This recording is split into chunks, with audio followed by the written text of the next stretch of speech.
Hungarian Folk Tales. Pinko. Once upon a time, there lived an old woodcutter who was poorer than a mouse. One day the woodcutter said to his wife, "Wife of mine, please bake me 2 corn cakes that I can take them out to work with me so that I won't have to come home to eat."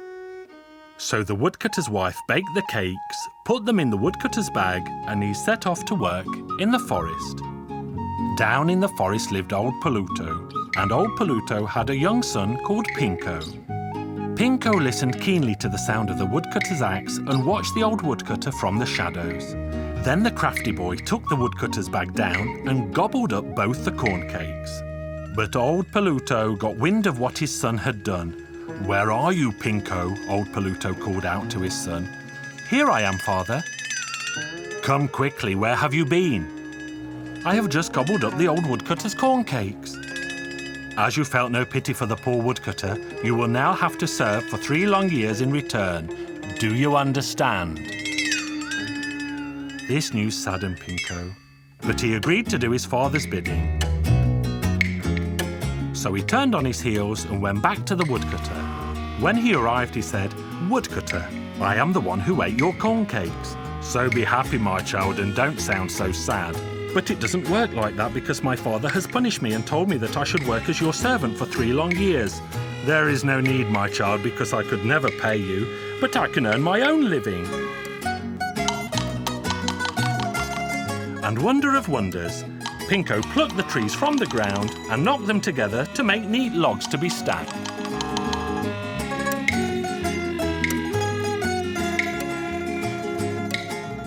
By the time night came, he had cleared the whole forest. "Can we go home now?"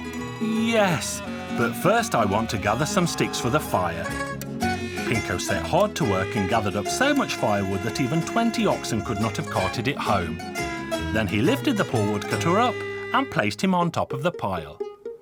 The very next day, the poor woodcutter went to the rich farmer to tell him that he had felled, cut and stacked all the wood for winter. The farmer was reluctant to believe him, and so he sent servants to see for themselves. They returned in the evening and informed him that the forest had been cleared and neatly stacked for winter. So the rich farmer was forced to pay the poor woodcutter.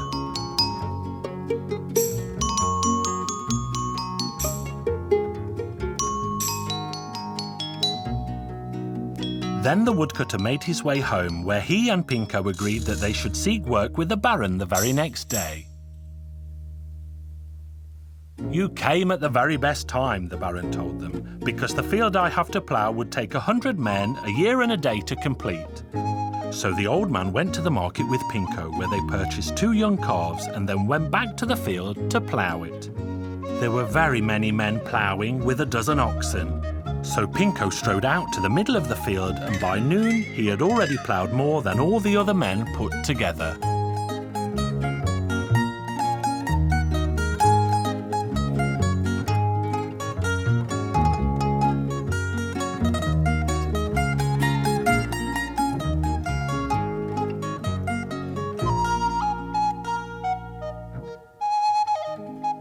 The other workers were so impressed by Pinko's calves that they asked for what price he would gladly sell them. But Pinko was proud of the calves and asked for a sack of gold along with the 12 oxen.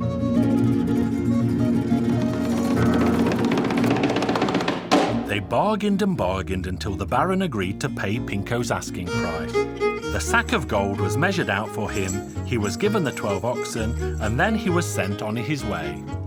The Baron's men began to plough the land with the 2 calves, but however they pulled and pushed the tiny beasts, they would not work. They quickly reported the bad news to the Baron, who ordered them to search for Pinko and bring him back at once. The men soon caught Pinko. Then Pinko took the handle of the plough in one hand, cracked his whip with the other, and the calves began to plough as never before. "This is how you should do it," he told them, and he went home. Back at home, he and the woodcutter discussed where Pinko should next seek work, and they agreed that he should visit the king the very next day. You came at the very best time, the king told them, because the corn I have to thresh would take 100 men a year and a day to complete. They went to the barn that was piled to the rafters with corn to be threshed. But Pinko grabbed one stack and threshed it in no time at all.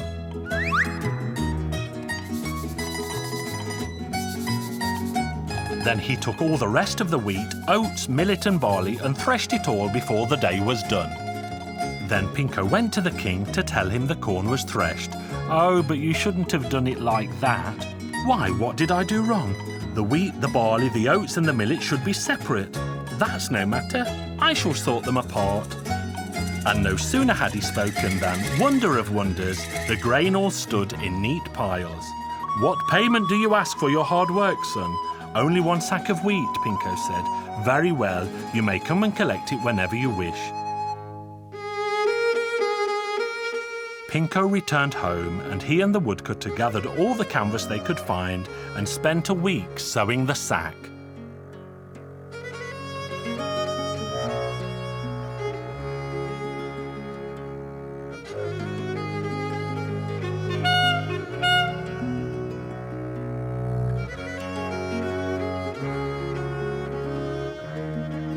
Now let's go and collect our payment.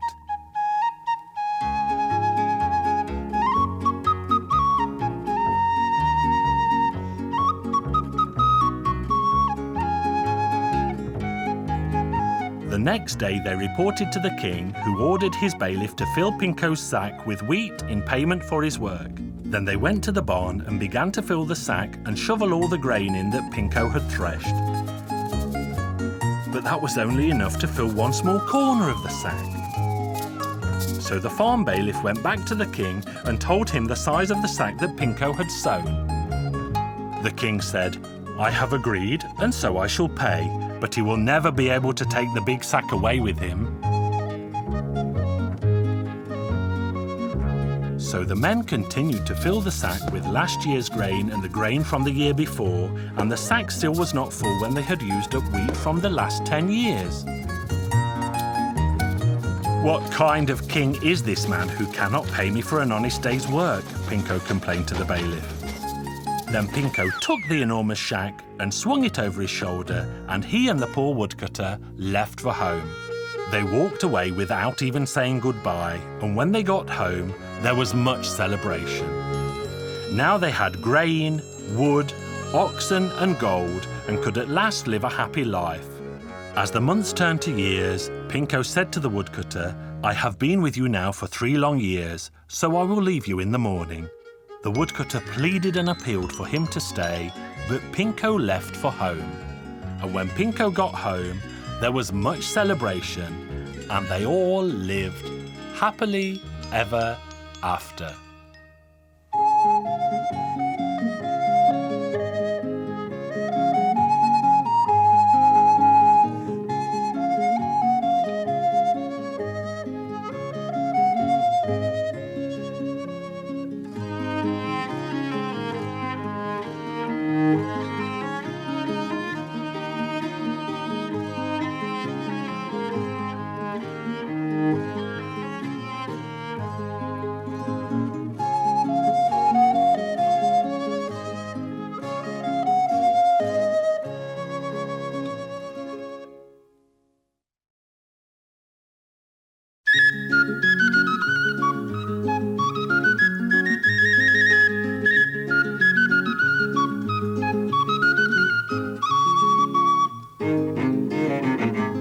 Hungarian Folk Tales. The Pink Pig. Once upon a time, in a tiny village, there lived an old woman who never had a child of her own. And she was once overheard saying that she would not really care if God gave her a puppy, just as long as she had a young one to raise.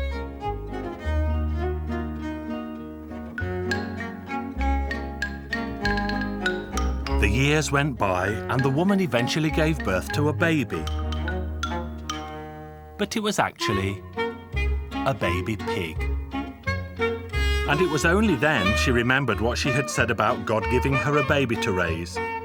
But what could she do? Now she had a pink pig, and it was her duty to raise it as best she could.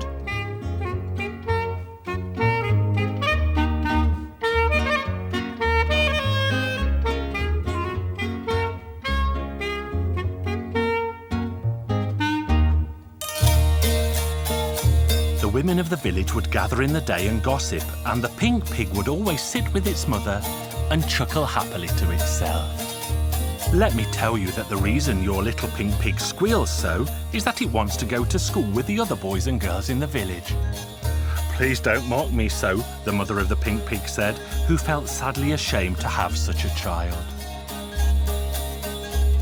But the rest of the women nagged her until she eventually sent the pink pig to school in the village. And there the pink pig continued to squeal for the teacher until she threw a book at the pink pig to silence it. The pink pig's nose moved from letter to letter until it eventually learned to read like the other children. One day the children all went off to pick strawberries and the pink pig wanted to join them, but its mother wouldn't let it go. But the neighbours nagged her until she eventually agreed. And as the other children all carried baskets, the pink pig wanted one too, and so its mother hung a little basket on its snout. The boy who lived next door was exactly the same age as the little pink pig, and his mother told him to take very good care of the pig that afternoon.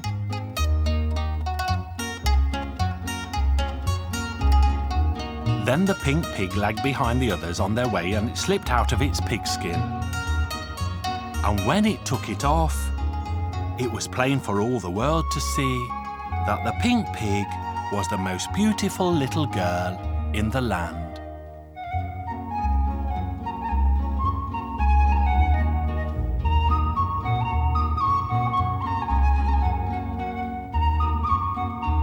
The pretty little girl quickly filled her basket and then slipped her pigskin back on and went to join the others. The boy next door saw all of this, but he did not say a word.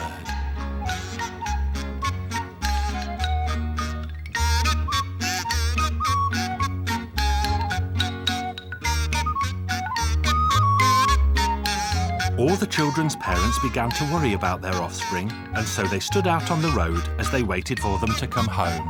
Look, the pink pig has bought strawberries too. Who could have filled its basket? The pink pig, the boy said, but he said nothing more of what he had seen. When the children grew up, the boys began to court the girls, and the boy next door went to see the pink pig. His father and mother watched forlornly and wondered what their son wanted from such an ugly beast. But the boy next door never gave up, and he only ever visited the pink pig. At last the time came to marry for the boy next door. Whom will you marry, son? Why, the pink pig, of course. Don't shame us, son. We are old and respected, so don't discredit us now.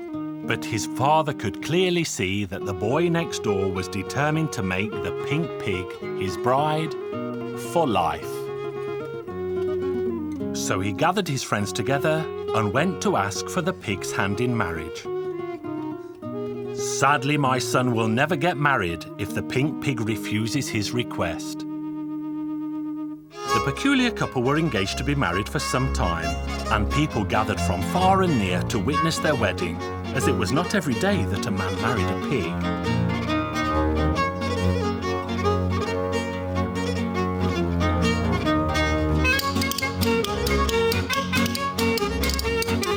After the wedding feast, the young couple went up to the loft as was the custom. The boy next door had told his mother everything, and he had also told her to take good care and burn the pigskin when they threw it down. The band played when the young couple went up to the loft, and it played when they came down again. The pink pig had gone, and a beautiful girl appeared in its place. Everyone was bewildered by the beauty of the girl, who had once been a pink pig.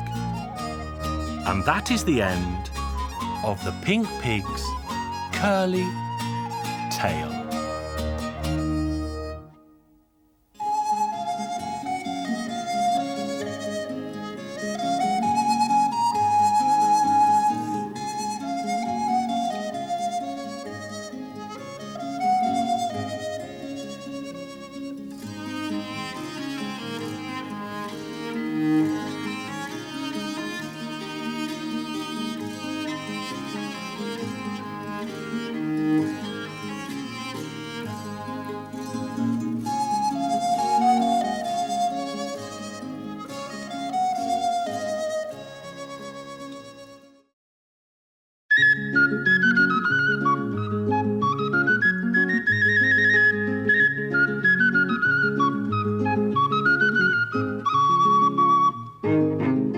Hungarian Folk Tales. The Poor Man's 9 Hens and 1 Cockerel.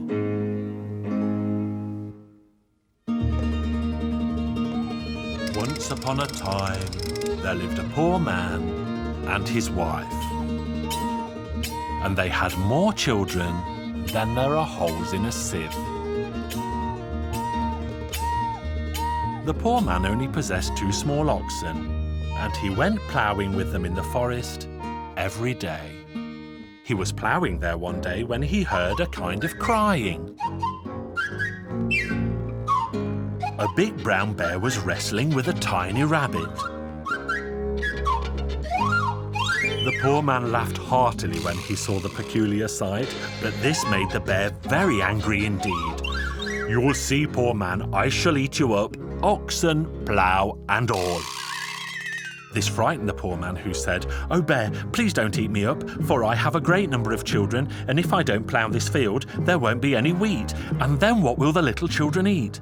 Please wait until the end of the day, when my ploughing will be done, and you can come here and eat me up, oxen, plough and all." "Very well," the bear said, and it walked off into the forest. So the poor man went on ploughing, but he felt so sad that he did not know what to do with his sorrow. And as he stood feeling sad, a fox appeared. "Hey, poor man, why are you so sad?" "How could I not be?" And he told the fox about his promise to the bear. "Oh, there's no need to be sad. What will you give me if I help you? Do you have chickens in your yard at home?" "As a matter of fact, we do.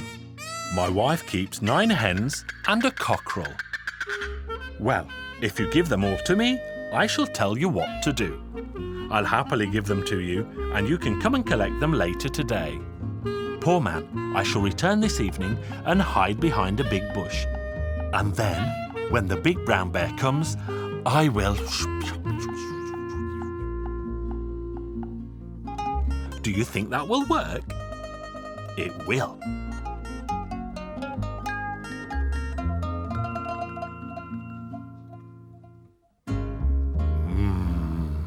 Poor man, I have come to eat you up, oxen, plough and all.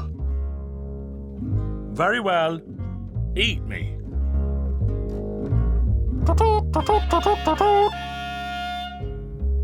What's that noise, poor man? I don't know. Hunters might be coming with guns to shoot you. Oh, hide me somewhere. I'm so frightened. Here's a sack. Hide in here.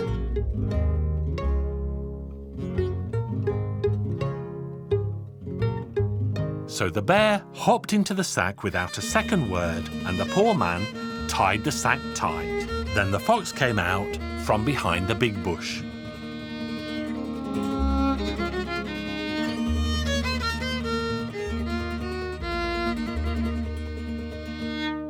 And he began to feel the sack. What's in the sack, poor man?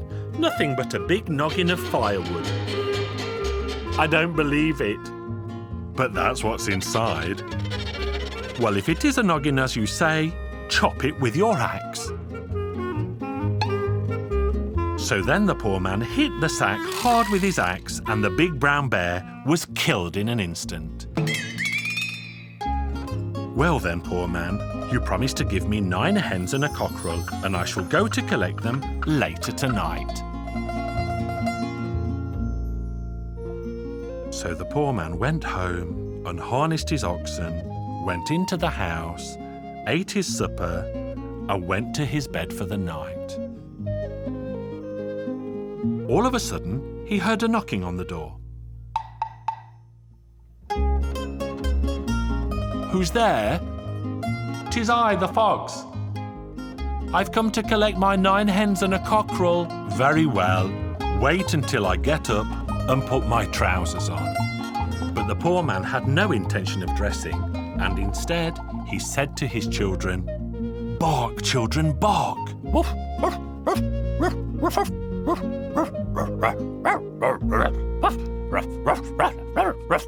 What was that? We forgot to lock our door before we went to bed, and all the dogs came in from the yard to sleep under our bed. Now they can smell a fox, and they want to eat you up. Oh, hold them, poor man, let me run away. Bark louder.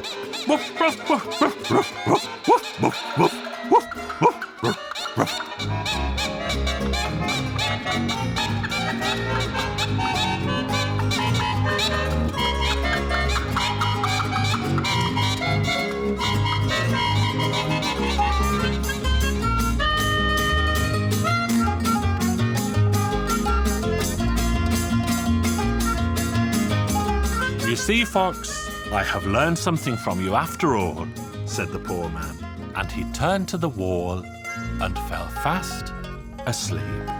And he and his wife and all their children lived happily ever after.